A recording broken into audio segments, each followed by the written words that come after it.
Corona virus के खिलाफ दुनिया भर में जारी जंग में एक बुरी खबर आई है। कोरोना वायरस के संक्रमण में एक प्रभावी एंटीवायरल ड्रग के फेल होने की जानकारी मिल रही है। ये पहले ही रैंडम क्लिनिकल ट्रायल में नाकाम हो गई है। इसे लेकर दुनिया भर में एक उम्मीद जागी हुई थी। इस एंटीवायरल ड्रग का नाम रेमडेसिविर है। चीनी ट्रायल में ये ड्रग नाकाम रहा। वर्ल्ड हेल्थ ऑर्गेनाइजेशन WHO के दस्तावेजों में इसकी जानकारी मिली है। कुल 237 मरीजों में से कुछ को ये दवा दी गई और कुछ को प्लेसिबो। एक महीने बाद ड्रग लेने वाले 13.9% मरीजों की मौत हो गई, जबकि इसकी तुलना में प्लेसिबो लेने वाले 12.8% मरीजों की मौत हुई। साइड इफेक्ट के कारण ट्रायल को पहले ही रोक दिया गया। इस ड्रग के पीछे एक अमेरिकी फर्म गिलियड साइंस थी। रेमडेसिविर ड्रग को लेकर काफी उम्मीद जताई जा रही थी। इस दवा से मरीज में कोई सुधार देखने को नहीं मिला। मतलब रेमडेसिविर ड्रग देने से मरीज के खून में रोगाणु कम नहीं हुए।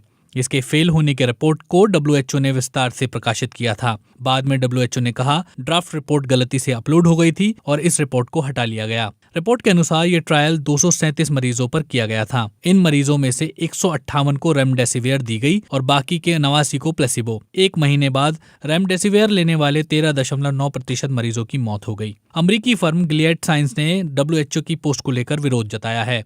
अमेरिकी फर्म गिलियड साइंस के एक प्रवक्ता ने कहा, हमारा मानना है कि इस पोस्ट में अध्ययन को लेकर जुड़ी अनुचित जानकारियां शामिल थीं। वो आगे कहते हैं कि कम नामांकन होने के कारण इसे बहुत पहले ही हटा लिया गया था और ऐसे में संख्या के लिहाज से ये बहुत सार्थक नहीं था। वो आगे कहते हैं इस तरह के अध्ययन के परिणाम अनिर्णायक होते हैं। हालांकि जो डेटा है वो रेमडेसिविर से संभावित लाभ को दिखाते हैं, खासतौर पर उन मरीजों के लिए जिनका इलाज शुरुआती समय में हुआ हो। ट्रायल भले ही फेल हो गया हो, लेकिन इसका ये मतलब बिल्कुल नहीं है इस दवा को आगे बढ़ाने के सारे रास्ते बंद हो गए हैं। आने वाले समय में इसे लेकर और भी ट्रायल किए जाएंगे और हो सकता है तब कोई ज्यादा साफ तस्वीर सामने आ सके।